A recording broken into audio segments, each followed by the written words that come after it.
এমন এক সময় ছিল পৃথিবীতে ডাইনোসরের রাজত্ব ছিল। এরা যে পথে হাঁটতো আজ আমরা সেই পথে হাঁটছি। এই বাতাসে তারা নিঃশ্বাস নিয়েছে, এই পৃথিবীতে তারা লড়াই করেছে। এই দৈত্যকার, ভয়ঙ্কর এবং বিচিত্র ডাইনোসর পৃথিবীতে প্রায় 14 কোটি বছর পর্যন্ত রাজত্ব করেছে। এই ডাইনোসরের বহু হাজার প্রজাতি ছিল। এর মধ্যে কিছু মাংসাশী এবং কিছু তৃণভোজী, আবার কিছু ডাইনোসর খুব শান্ত প্রকৃতির, আর কিছু হিংস্র এবং ভয়ঙ্কর ছিল। এরা ওই সময়ের সব থেকে সফল জীব ছিল। কিন্তু সেদিন হঠাৎ কি হয়েছিল এবং কি ঘটনা ঘটেছিল ওই দিন, যার কারণে পৃথিবী থেকে পুরো অস্তিত্ব মুছে গেছে এদের, ঘটনাটি জানতে হলে আমাদের অনেক কোটি বছর পিছনে যেতে হবে এবং ডাইনোসরের ওই শেষ দিন আমাদের খুব কাছ থেকে দেখতে হবে। তবে চলুন, আজ থেকে 65 বিলিয়ন বছর মানে 6,50,00,000 বছর পিছনে।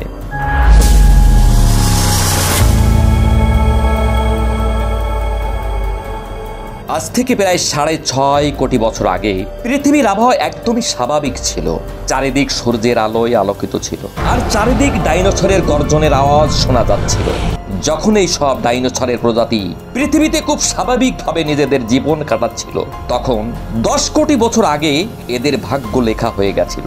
10 কোটি বছর আগে একটি ছোট্ট অ্যাস্টেরয়েডের টুকরো সুদূর মহাবিশ্ব থেকে আসছিল, যেটি পৃথিবী থেকে প্রায় 20 কোটি মাইল দূরে মঙ্গল আর বৃহস্পতির মাঝখানে অবস্থিত শুক্র গ্রহের বলয়ে ভেসে বেড়ানো বড় একটি অ্যাস্টেরয়েডের সাথে ধাক্কা খায়। আর ধাক্কা খাওয়ায় ওই বড় অ্যাস্টেরয়েডের দিশা বদল হয়ে শুক্র গ্রহের বলয় থেকে বের হয়ে পৃথিবীর দিকে 22,000 মাইল প্রতি ঘন্টার বেগে এগোতে থাকে।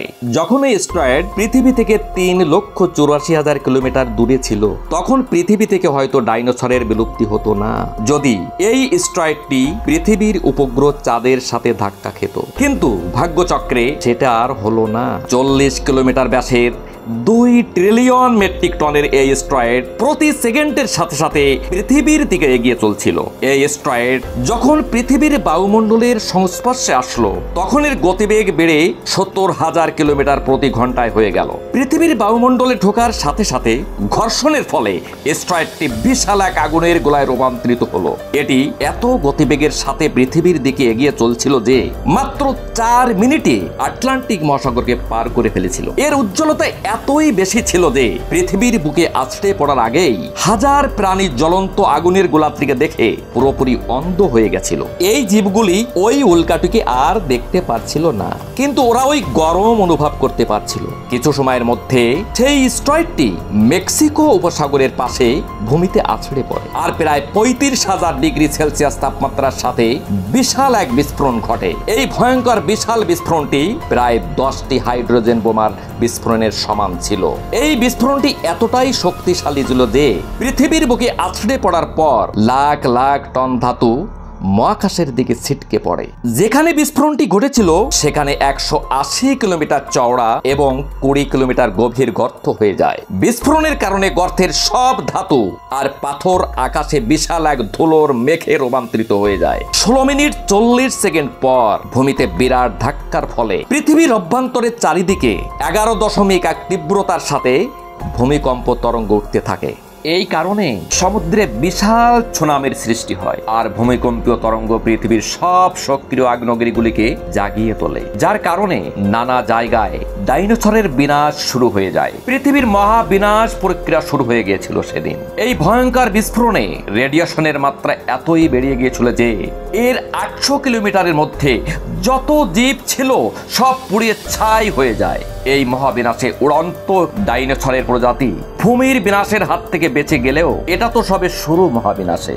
বিস্ফোরণের কারণে যত লাখো টন মেটাল আর ধাতু মহাকাশের দিকে ছুটে গিয়েছিল, সেগুলি গ্র্যাভিটেশনাল পুলের কারণে ঠিক 40 মিনিট পর আগুনের গোলার মতো পুরো পৃথিবীতে বৃষ্টির আকারে পড়তে থাকে। আর তার সাথে সাথে ধুলোর এক বড় ঝড় 6000 কিলোমিটার প্রতি ঘন্টার গতিবেগের সাথে পৃথিবীর অন্যদিকে মৃত্যু ডেকে এনেছিল। এই ধুলোর ঝড় বেশ কয়েক কিলোমিটার পুরো ছিল, সেই কারণে পৃথিবীতে সূর্যের আলো আর পৌঁছাতে পারছিল না।